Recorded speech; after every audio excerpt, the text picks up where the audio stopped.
こんにちは、こんばんは。名調暮らしと申します。この動画は、ホロタクティクス、ファントムペイン、ブルールドリス難易度6に、このメンバーで挑戦した動画になります。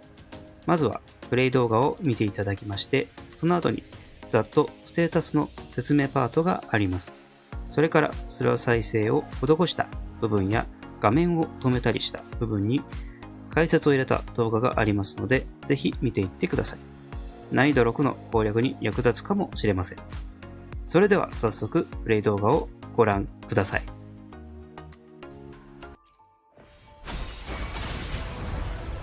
行くぞ。隙だらけだ。この光で。やっ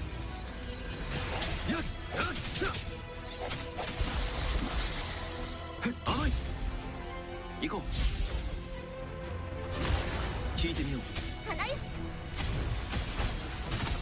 フォトピンカーをお見せします。行くぞ。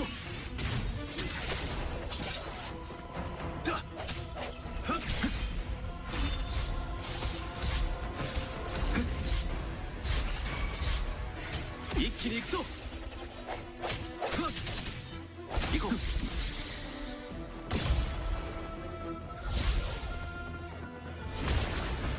響け。聞いてみよう。私に任せて。行くぞ。あ、光を前。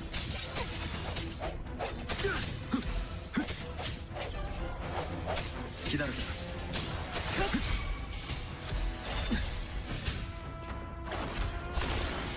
光を前。これで終わりだ。聞いてみよう。任せてください。進化をお見せします。行くぞ。一気に行くぞ。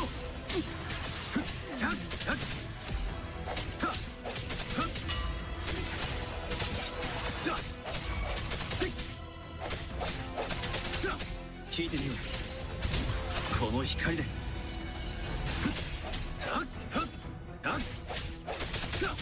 花よ。進化を職場します。生きてるんです。行くぞ。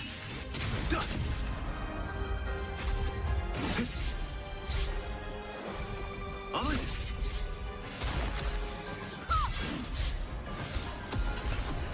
行こう。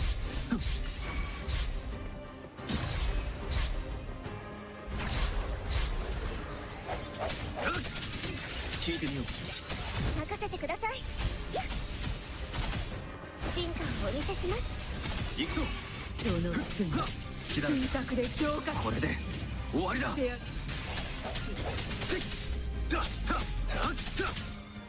一気に行くぞ。花よ。気をつけな。日向ぼっこの時間ですよ。行くぞ。聞いてみよう。聖なる裁きを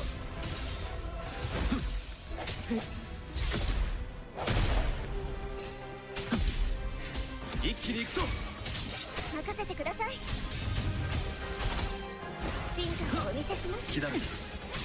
響け。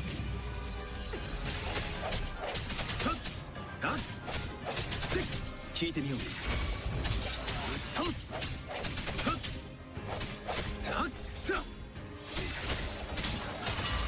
花よ。行くぞ。一気に行くぞ。神の恩寵だ。甘い。この光で。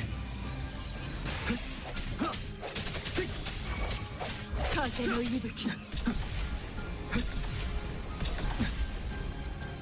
行こう。任せてください。大きくなれ。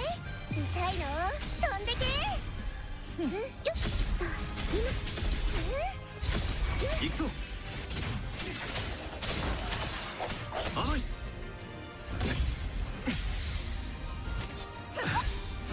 ここは冷静神に。の恩寵だ。花よ。進化をお見せします。行くぞ。これで終わりだ。聞いてみよう。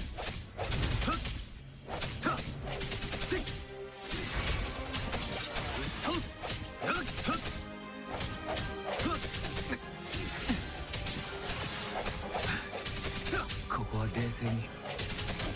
隙だらけだ。任せてください。ここは冷静に。響け。チャンスはあるはず。チャンスはあるはず。チャンスはあるはず。花よ。チャンスはあるはず。やっ甘い。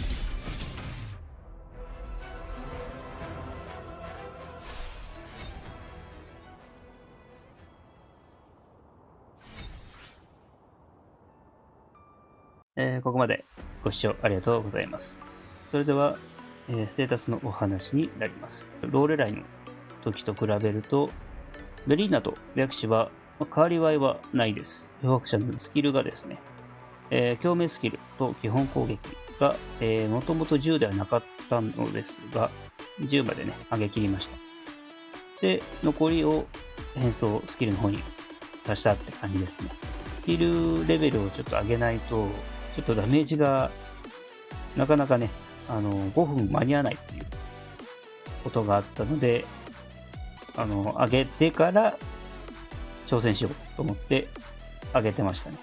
で、こちらが漂白者の全捨ての部分ですね。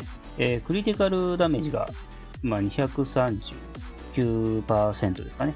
があって、で、クリティカルが 50% あるんですけど、クリティカルダメージの方は、ステージギミックのね、回避をすることで50は溜まるので、280ぐらいになるのかなりますけど、もともと多分220ぐらいないとダメージがちょっと入っていかない感じでしたね。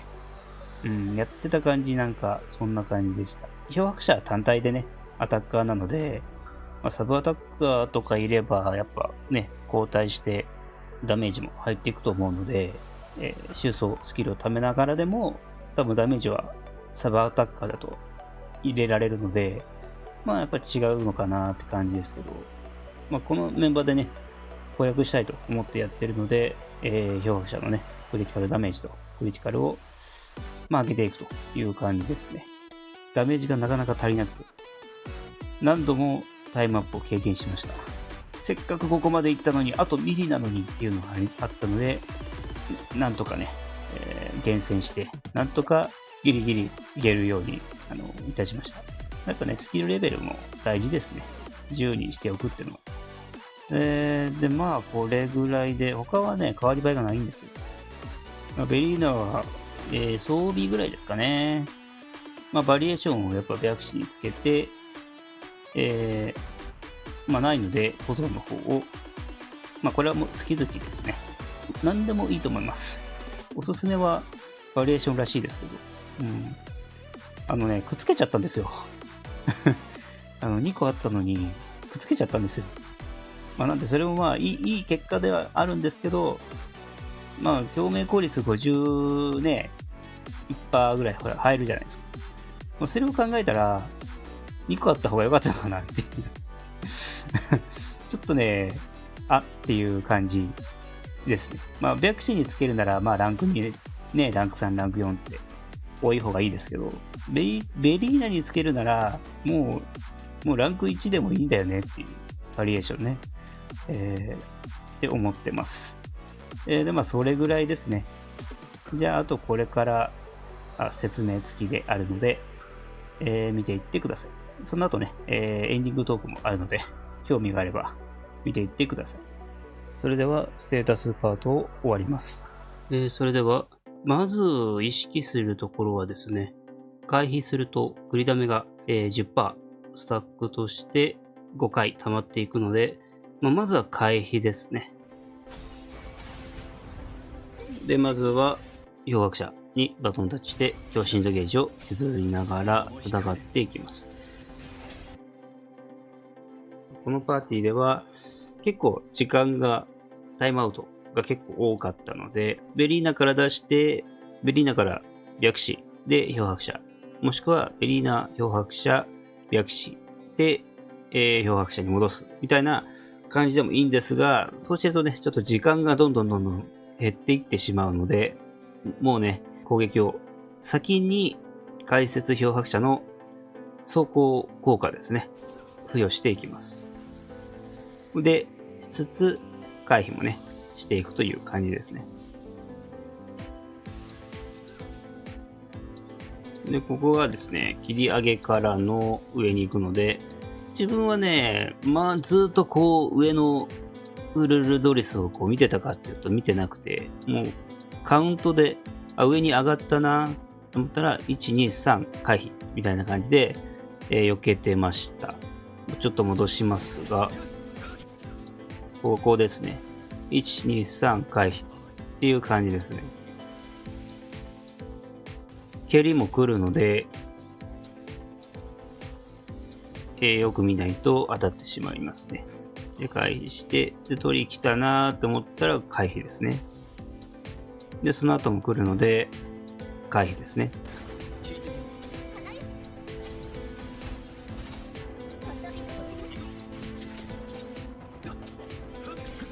で、この切り攻撃連続からの下にね、斬撃が出るという。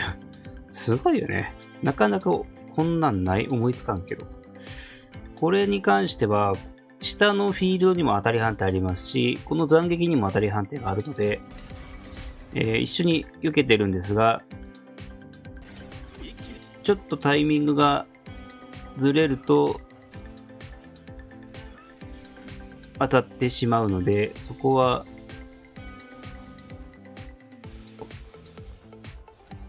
ちゃんと見て避けるっていうとこですかね。近くで戦っていて、全部避けたぞと。ね、フルルドリスの周りを回って避けたぞと思って反撃したら、斬撃に当たったっていうこともあったので、結構離れながら回避するのもありなんじゃないかなと思います。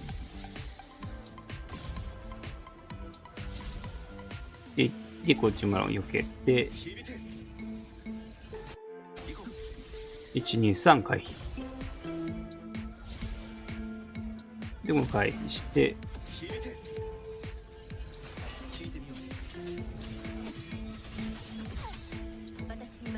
で削っていきます。強振動ゲージが今ので結構削れました。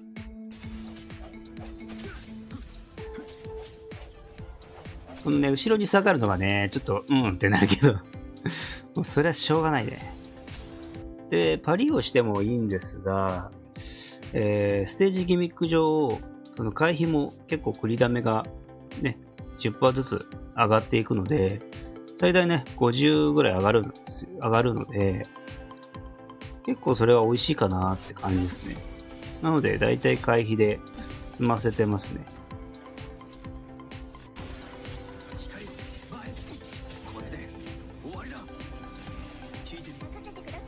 で、入れ替わりながら。なので、収装スキル発動、変装スキルで、強振のゲージを削っていくっていう感じですね。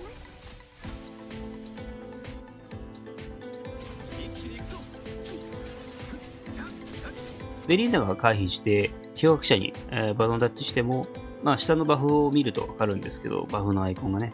キャラ固有で、そのステージバフが付与されるわけではないので、漂白者避けたから漂白者に1スタックじゃなくて、全員が回避した分、スタックされるので、回避してチャンスってなったら、メインアタッカーに交代するでも全然いいです。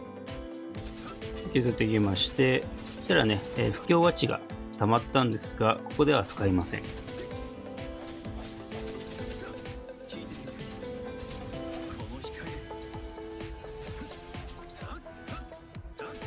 で、フル復活しまして、強振とゲージがね、復活したのを確認してから、ベリーナに交代して、強振とゲージを削っていきます。で、攻撃が来たんですけど、このね、復活後のこの攻撃が、僕はね、2番目ぐらいに嫌いですね。なんでこの一振りがなんでそんなにって思うかもしれないですが、これがですね、当たり判定が、この剣じゃないんですよ。大体ね、剣にね、当たり判定があるんですけど、これ今通過してますよね。剣がね、ベリーナの。体をもう通過してるんですよ。ここですね。間違いなく当たってるはずなんですよ。この距離で。なのに、回避も発動してない。じゃあどこで回避発動してんのかって言ったらここなんですよ。なので、剣が通過した後にエフェクトが、斬撃のエフェクトがついてきて、そこで当たり判定が出てる。なので、早く回避しすぎても、事前に例えば回避してたとしたら、エフェクトの方に触れてしまう。回避したとしても、早いと当たるようになってるんです。なので、この斬撃、この一振りは、剣先じゃなくて、ちょっとエフェクトの方を見るみたいな感じですね。ここで回避が発動してるんですよ。で、入れ替わって、強心のゲージを削っていきます。で、ここなんですけど、もう消えたら、テレポートですよね。下に来るって、このやっぱ、丸い点もそうですが、走行効果が付与されてて、一応ダメージでも、下に降りたなっていうのがわかるんですよね。なので、下に降りてきたと思ったら、回避ボタンですね。で、一緒にね、この足場に出てくる、ね、張ってくるのも一緒に避けれたら、いいですね。で、これも、こう、避けるんで、下のね、これが来るので、これも避ける。2回避けるって感じですね、大体ね。で、このね、一旦後ろに下がってからの、この攻撃は、結構連続なんですよ。1で下で2避けて、で、霧が来て3。で、これも避けて4。で、その後に、近づいてきて、上にね、切り上げて、で、これ5ですね。で、6。下這うので6。で、これで7、8。結構これがね、タイムロスになるんですよ。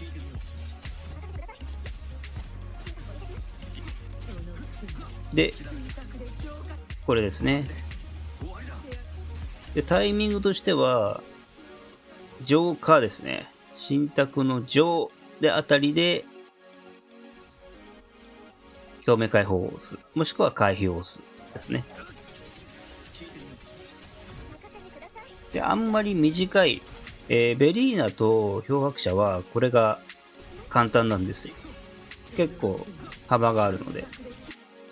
ここで押す。でも、白紙みたいに、もう一瞬で、こう、終わるやつは、ちょっとね、そのタイミングが、もうほんとシビアで、ちょっとリスクが高いので、僕は白紙ではやらないって決めてました。漂白者で大体できますかね。浄化で発動。もしくは今のところで回避でも全然ありです。で、ここでね、破壊がね、受け付けるようになったので、強心のゲージ目当てで使ってます。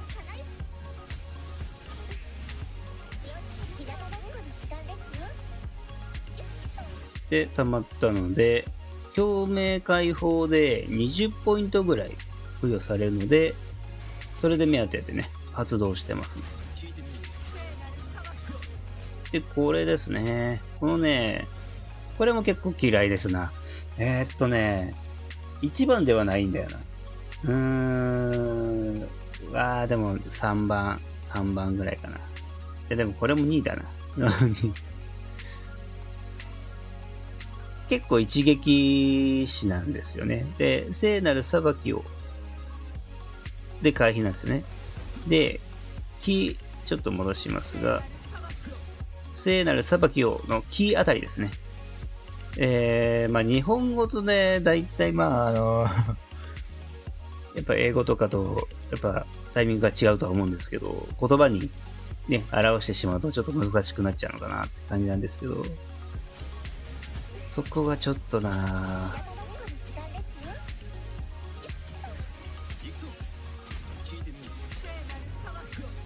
聖なる裁きを剣がね、こう来た。で、これだとね、剣が来てからだと回避は遅くて、なので、本当に来るタイミングのちょっと前ぐらいに一回避けないといけないんですよ。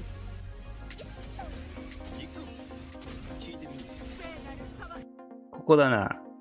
今これね、エフェクトがあって、ちょっと自分のエフェクトがあって見えないんですけど、ウルルドリスの右手の光がちょっと消えたあたりぐらいでも回避をしとかないと、で、ここでも回避をしてますから。回避2回押してるんです。1回目を回避をした時に剣が止めてきて、で、そこでももう1回回避を押さないと、これが今のこの光に触れてしまう。ここで来るので、ここで回避、この前に1回回避したいんですよね。で、ここでもう1回回避して、なんとかね、無事っていう感じなんですよね。これで結構やられてますので、結構鬼門かなっていう。避け方を知らないと結構きついですね、ここ。回避じゃないと。それか、避けて、表面解放でも全然大丈夫でしたね。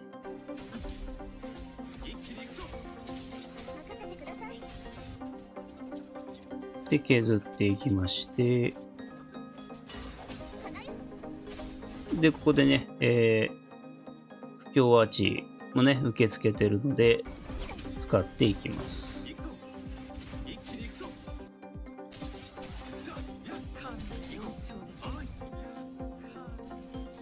これもね、音調だと遅くて、距離感にもよりますが、音調あたりで余計ですね。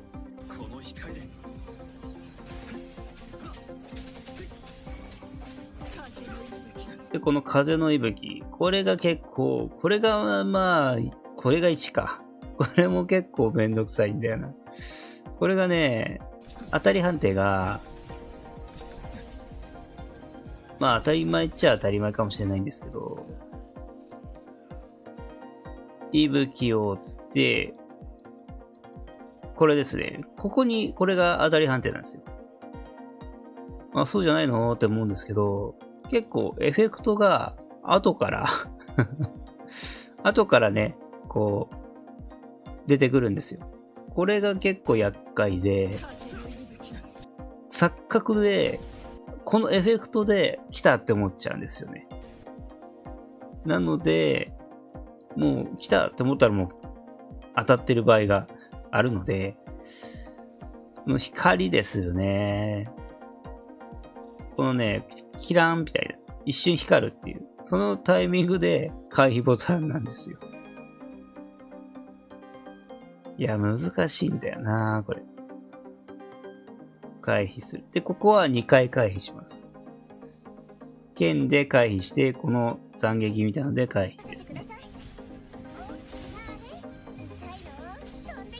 で、ベリーナはもう流れが、ここ反省点で、ちょっと突っ込みすぎたなと思ってベリーナだから大丈夫だろうと思ったんですけど、結構もうギリギリで、やばいと思って溜まったので交代してって感じですね。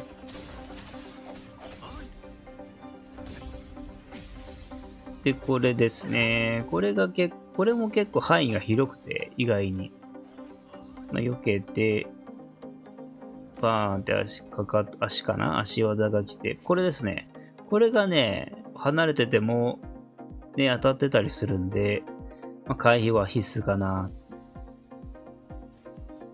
で、これがね、バーンってくるよと。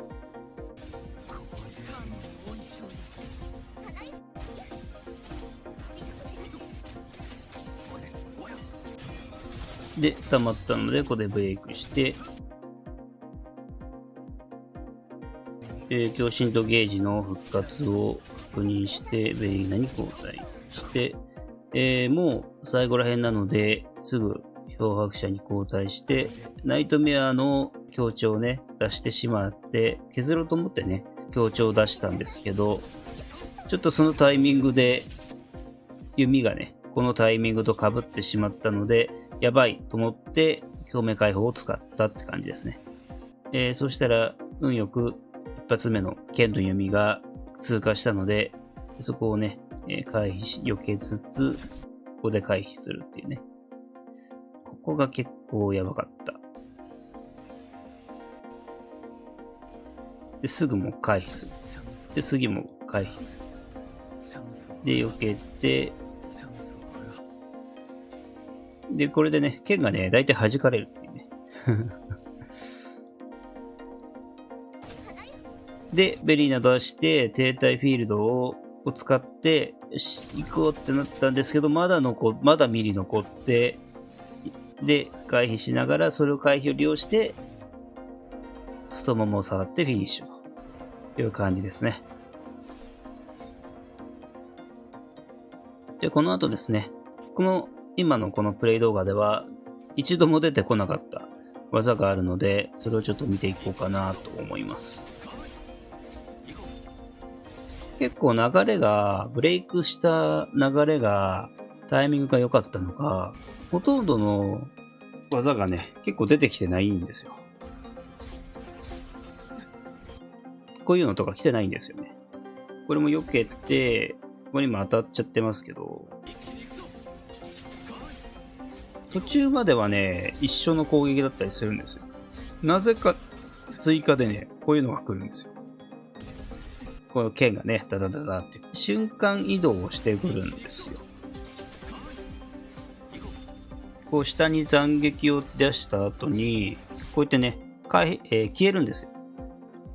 で、これ回避して、で、もう出てきたと思ったら回避ですね。じゃないと間に合わない。これ食らってるんですよ。で、回避したら剣も降ってくるので、2回トントンみたいな回避ですね。回避して回避みたいな。剣の出が早いんですよね。連続で落ちてくるんで。で、これも1、2、3回避。で、回避して、ここでね、出てくるんですよ。このね、キンっていう音が合図で、耳を澄ましていると、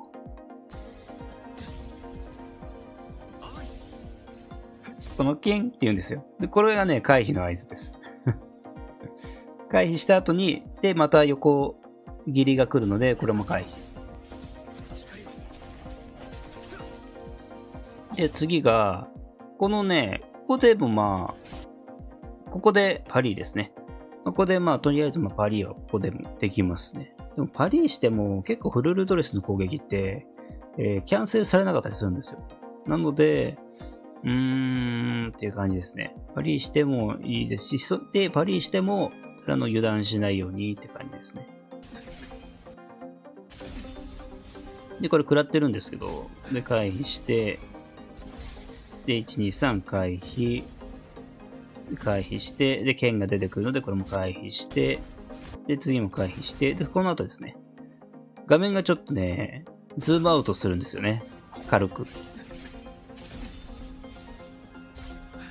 ちょっと画面がね、離れるんですよ。それが合図で、そうすると、ドン、ドン、ドンってなるので、回避ですね。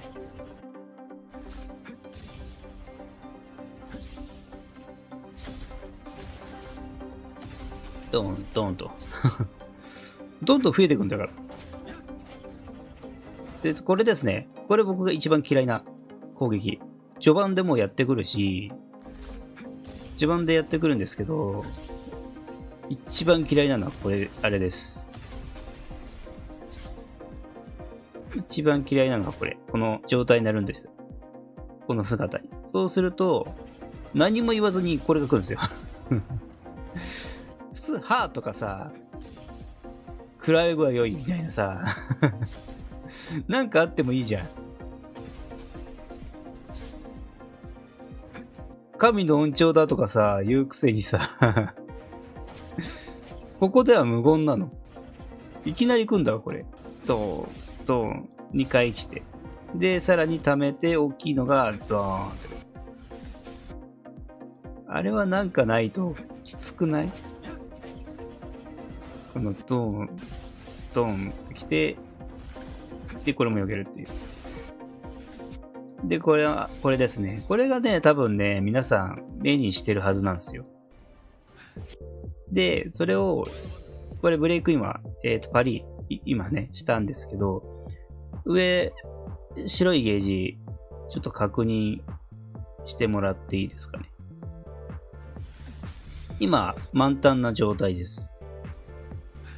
で、パリして減りました。ね。で、次もパリのタイミングが来るんですけど、ここですね。これ、かかと落としバーンって来るんですけど、ここでもパリしてるんですよ。でも、強心のゲージ減ってないですよね。これ、連続で来てて、3回のうちの1回でしか削れない仕様なんですよ。なので、無理して全部パリする必要もないですし、ここもね、パリしてるんですけど、減らないんですよ。なので、全部避けてもいいですし、もう残りわずかのパリで、時間も、節約したいと。できるだけ残しておきたいっていうのであれば、強心のゲージのパリ、ブレイクを目的に、この3つのうちの部分でパリしてもいいかなって感じですけど、ちょっと戻します。これで1回目のパリで、これ2回目のパリで、で、次3回目がこの後ですね。これで来るんですけど、これも減ってないんですよ。なので、無理してね、パリする必要はないかなと思います。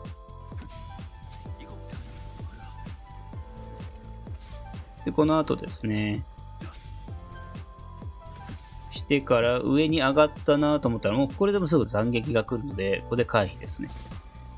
これが結構タイミングがね、きついんだよね。回避して、で、回避。で、これですよね。これが、これもね、一応回避とかもできるので、ちょっとやばいな、ここってなったら、回避してても全然いいかなって感じですね。で、これなんですけど、このパートでは失敗してるんですけど、で、これが成功例の方なんですけど、これ画面切り替わってます。で、そしたら来るんですけど、この時にね、交代するんですよ。なので、収装スキルは残しておいて、ここで使うって感じですね。そうするとね、パリできるんですよ。で、強心のゲージが削れるんですけど、まだ残ってますよね。まだ残ってるのにもかかわらず、ここでね、ダウンするんですよ。時間的には10秒、体感的には10秒ぐらいなんですけど、おそらく、停滞フィールドの加算もされているので、あれ3秒なので、まあ7秒、6秒ぐらいはダウンしてます。で、これが出てくる。まあもうこの動画はここで終わりなんですけど、で、これは多分この3つ、このね、水の出るやつはちょっと戻した、これかな。で、これに繋がってくるって感じですね。